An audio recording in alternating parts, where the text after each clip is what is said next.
नमस्कार मंडळी, आज आपण अगदी कमी साहित्यात बनणारी खुसखुशीत स्वादिष्ट अशी गुळपापडी बनवणार आहोत। गुळपापडीसाठी इथे अगदी 2 ते 3 साहित्यात आपण इथे ही खुसखुशीत गुळपापडी बनवणार आहोत। तर गुळपापडी टाळाला न चिटकण्यासाठी आणि खुसखुशीत अगदी जिभेवर रेंगाळणारी अशी स्वादिष्ट गुळपापडी बनवण्यासाठी एक विशिष्ट साहित्य आपण इथे वापरणार व्हिडिओ शेवटपर्यंत। इथे सर्वप्रथम आपण अर्धा किलो म्हणजे 500 ग्रॅम गव्हाचं सरसरीत असं पीठ वापरणार आहोत। 250 ग्रॅम तूप वापरणार आहोत आणि 350 ग्रॅम आपण इथे गूळ वापरणार आहोत। त्याशिवाय 50 ग्रॅम डिंक आणि 50 ग्रॅम सुकं खोबरं।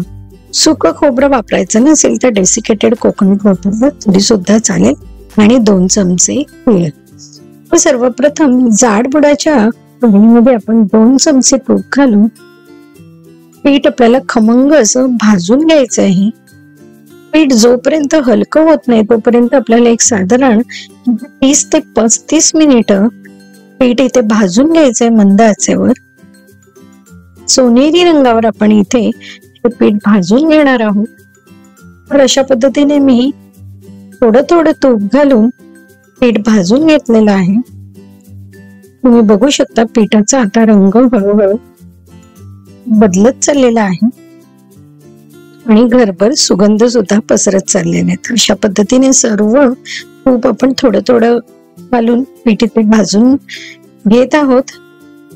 तर गुळपापडीसाठी आपण इथे डिंक वापरणार, तर डिंक न तळता आपण डिंक मिक्सरला लावून घेणार आहोत। इथे जपानचं निमा ब्रँडचं आपण इथे छोटंसं असं मिनी ब्लेंडर वापरणार आहोत। तर तुम्ही इथे बघू शकता आपल्या एका सबस्क्राईबने हे गिफ्ट पाठवलेलं आहे। तर हे इलेक्ट्रॉनिक ग्राइंडर आहे।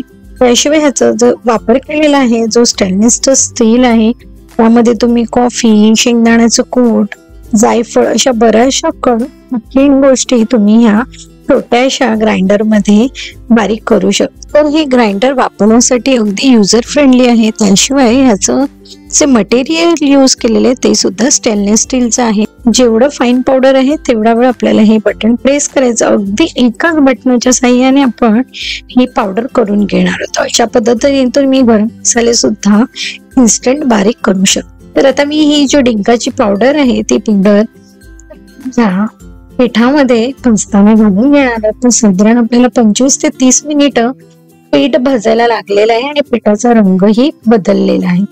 तर सोनेरी गुलाबी रंगावर हे पीठ आपण भाजून घेतलेले आहे। त्याच सोबत आपण इथे डिंकाची जी पावडर आहे ती घालून घेतलेली आहे।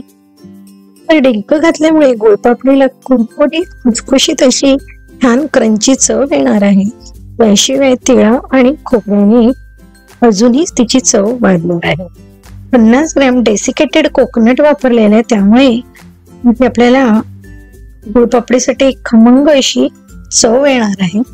2 चमचे पांढरे तीळ वापरलेले आहेत।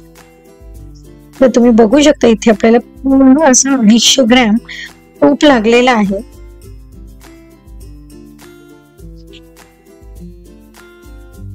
छान खमंग असा सुगंध सुटलेला आहे आणि पीठ सुद्धा छान असं खरपूस भाजलं गेलेलं आहे। तर आता गॅस बंद करून घेतलेला आहे। त्यानंतर आपण ह्यामध्ये गुळ पावडर घालून घेणार आहोत। तुमच्याकडे गुळ पावडर नसेल तर तुम्ही बारीक चिरलेला गुळ घेतला तरी सुद्धा चालेल किंवा गुळाच्या ऐवजी साखर वापरली तरी सुद्धा चालेल। तर उरलेलं जे वाटीत तूप होतं ते मी ह्या पिठाला लावून घेतलेलं आहे आणि सर्व पीठ जे आपण गुळपापडीचं मिश्रण होतं हे ह्या पाटामध्ये सेट करून घेणार आहोत। तर इथे अशा पद्धतीने मी हे साधारण 2 ट्रे होतील एवढं पीठ आपलं म्हणजे गुळपापडी तयार होणार आहे।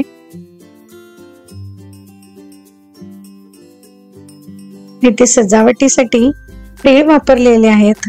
तुम्हाला जर ड्रायफ्रूटचं क्रश वापरायचं असेल तरी सुद्धा चालेल, अगदी काहीच वापरायचं नसेल तरी सुद्धा चालेल। अशा पद्धतीने एक 5 मिनिटांनी आपण सुरीच्या साहाय्याने इथे तुम्हाला हव्या असलेल्या आकाराचे तुम्ही वड्या पाडून घेऊ शकता।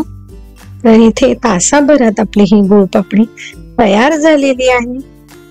तर एका हवाबंद डब्यामध्ये तुम्ही साधारण 2 ते 3 महिने ह्या गुळपापडी स्टोर करू शकता. गुळपापडीची रेसिपी आवडली असेल तर जरूर लाईक करा, शेअर करा आणि अजूनही चॅनलला सबस्क्राईब केलं नसेल पटकन सबस्क्राईब करून द्या.